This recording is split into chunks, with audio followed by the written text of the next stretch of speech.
Hi there Star Wars collectors, and welcome to another Bossk Bounty video, and welcome to episode 108 of Ask Boss Bounty.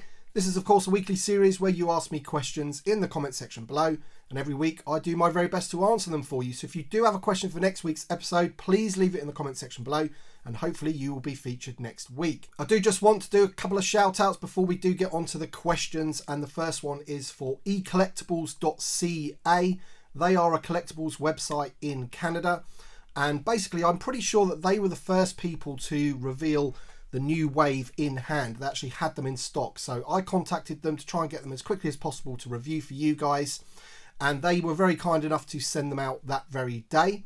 The problem was, for me, is that they got stuck in customs, and In Demand Toys over here in the UK ended up getting these figures out first. So when I review all of these figures, I do have in the back of my mind that I would have got those from ecollectibles.ca in Canada. So if you are in Canada, check out their website because they do have a lot of the new stuff. Also, I did review Bo-Katan yesterday, so thank you to everybody that watched that video. That video is doing really well, so thank you so much for that. And all of these, the new wave, including Lobots and the Hoth Echo Base Trooper, will be reviewed over the next week or so on the channel, so be sure to check those out. And if you haven't managed to check out the Bo-Katan video, do check that one out. She is an absolutely stunning figure. Also, I woke up this morning to a couple of emails from the people who do my merch, and to say that I've had a few sales. So thank you to whoever out there bought one of my t-shirts. You can find the links to that merch down below on YouTube. It's all connected through YouTube, or you can visit tpublic.com, whichever you like.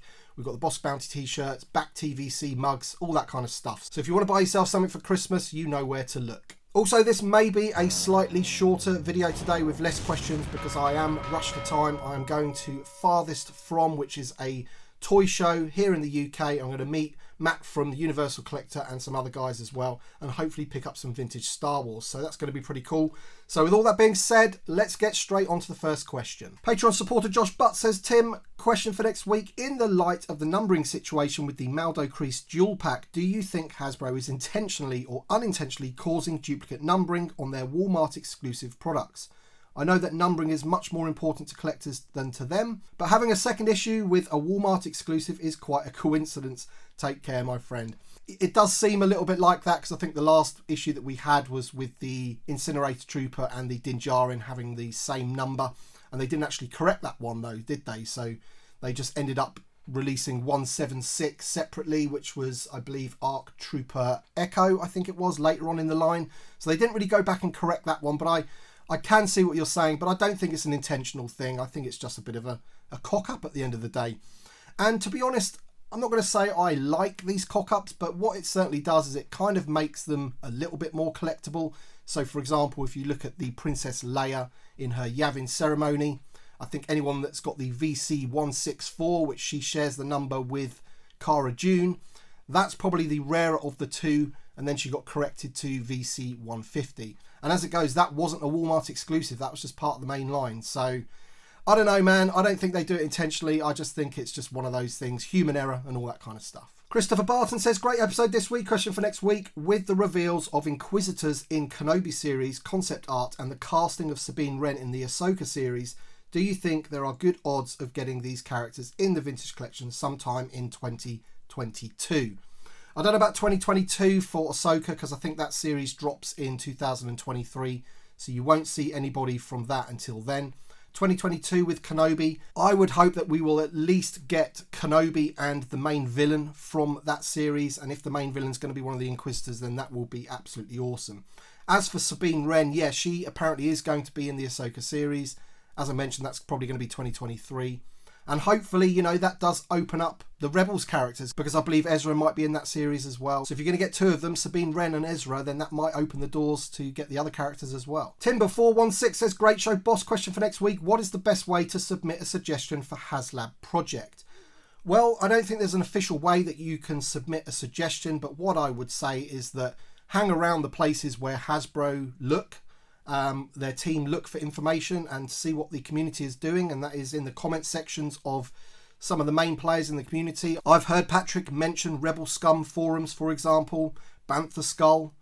Get in the comment sections of their posts. It's always good to engage with the community in that way and get your point across, and I think that's the only way. If there's enough demand for something, then obviously they'll put that into consideration. Straight Out of Coruscant says, great episode, mate. Thanks for all you do. Question for next week. Why is it there won't be any more expanded universe named TVC cards in the future? I've heard that even if there's an expanded universe figure, they won't put it on an expanded universe card. Yep, so I think that's been true since the Vintage Collection came back. Dr. Aphra is a great example. She is on a Star Wars card, and it's probably got something to do with Disney and the fact that they brushed aside the expanded universe when they took over the company, and they rebranded it Legends. In fact, if you look back to when Dr. Aphra was announced at one of the sort of Comic Cons or something, the concept art they had for the packaging did have Legends in there instead of expanded universe, but they ended up going with Star Wars, and the same can be said for all of the Gaming Greats figures, and I'm sure there's some other examples as well. Hondo Anaka maybe is another one. So it looks like, yeah, we won't get the expanded universe anymore because it was rebranded Legends. I think the one that's going to be the real test is the Republic Trooper when they reissue that, because that of course was on an expanded universe card. So it'll be really, really interesting to see what they do with that one. Will they redesign the card, or will they do what they've done with all of those reissue figures and just keep them exactly how they were? So it's going to be interesting, that one. ILBFT Man says, do you think Hasbro will eventually do Wooher, the Cantina bartender, in TVC? Those 3 Cantina aliens you have there, along with the Garandan, would be great additions to TVC. Maybe a multi-pack all carded. So of course I'm there with everybody else, I would suspect, in wanting a Cantina and all of the aliens that go in it. That would be awesome. I can't really see them doing Wooher on like a mainline figure. I'm not too sure how well that would sell. Obviously the hardcore collectors would absolutely love it, but you know, just in general, would Wooher sell in the mainline? I'm not so sure. I could see him definitely coming in as a pack-in with like a playset or something, or maybe if they were to do a HasLab Cantina, he would be one of the base offerings if they're, you know, learning from experience with the Rancor. So yeah, maybe that is a thing. I mean, I don't know. I would love a Cantina, as I've said, and I'm sure a lot of people would as well. But we've got a lot of the characters already, but I think there's a few in there, like the Tonica sisters, that there might be still some issues around. So could we truly, really complete the Cantina? I'm not so sure. Owen Brown says, does pineapple belong on pizza? Man, do you even need to ask that? Come on, you can't have fruit on a pizza. That is just weird. Pizza is for tomato, cheese, and as much meat as you can possibly get on it, and maybe some peppers and jalapenos. But fruit on a pizza? Come on, no. I love pineapple, don't get me wrong. I love pineapple, but not all mushy on a pizza. No, thank you. And frankly, I think I should ban you from the channel for even suggesting a thing. Another question about the Cantina from Fortuna Bibb. So what's up with Figuring Dan, a character that nobody had on their radar? Lando, Lobot and Bibb are part of playsets and of the 96, and there's the rest of the band. So a Cantina playset, modular Cantina playset, hint for the next HasLab, or am I getting my hopes up? Cheers, Bossk. So this is just basically exactly what I was talking about there when we were talking about Wooher, the bartender.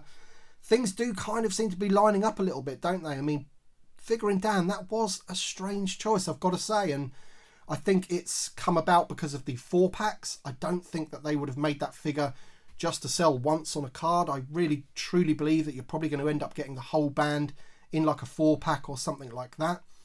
But why would you want those figures if you haven't got the Cantina? I think something could be happening there, maybe plans for the future, and you're absolutely right. We now have Lando and Lobot, and we have the Carbon Freezing Chamber. We had the Jabba's Palace playset and the barge, and we now have Bibb Fortuna, although he is so late. I mean, when did that set come out? 2019 or something? He is far too late for that, but yeah, maybe things are happening. Who knows? Django Mall says, question for next week. Do you think there will be any more Ewoks in the Black Series soon? I know the anniversary of Return of the Jedi isn't until 2023, but since we've got Teebo and Paplu, do you think Wicket, Logray and Chief Chirper will get released before the anniversary or not? Another great video, Bossk. I personally don't think they will before the anniversary. I get a feeling that next year with the Black Series is going to be stacked with the new characters from the new shows. 2023, different matter though, absolutely, Return of the Jedi. But to be honest, it really astounds me that, you know, let's face it, the Black Series concentrates on the main characters. That's what it's for. And they haven't done Wicket, and I find that amazing. You know, they did Teebo. Okay, he's a prominent Ewok. Paplu, but Wicket is the main Ewok, isn't he? Everybody can admit that. And they haven't done him yet. So maybe it's because he's a smaller character and they're trying to find out how they can sell that figure, I don't know. But, you know, if I was a Black Series collector, I'd be sitting there going, you know, where is Wicket, you know? All right then, guys, that's it for this week's episode. Thank you so much for watching, and please leave your questions for next week's episode in the comment section below. Do apologise this week that there wasn't so many questions to get through, but I've enjoyed answering them all the same, and I hope you've enjoyed this video too. And if you did, please hit the thumbs up button. That really helps the video and the channel. Be sure to check out the channel for this week. There's going to be so much going on. We have all these fabulous figures to review. And also, just to let you know, I will be putting a poll out very soon on the community tab of YouTube, because we're going to be doing another figure of the year vote, which will be brilliant, because let's face it, there's a lot of figures to vote for, and this wave, probably wave of the year, I think it's got to be said, 6 amazing figures all in one wave. So there's going to be some contenders for figure of the year just in this wave. So be sure to look out for that. Loads happening on the channel. Thank you so much to my Patreon supporters and channel members. I love you all, and we shall see you on the next one.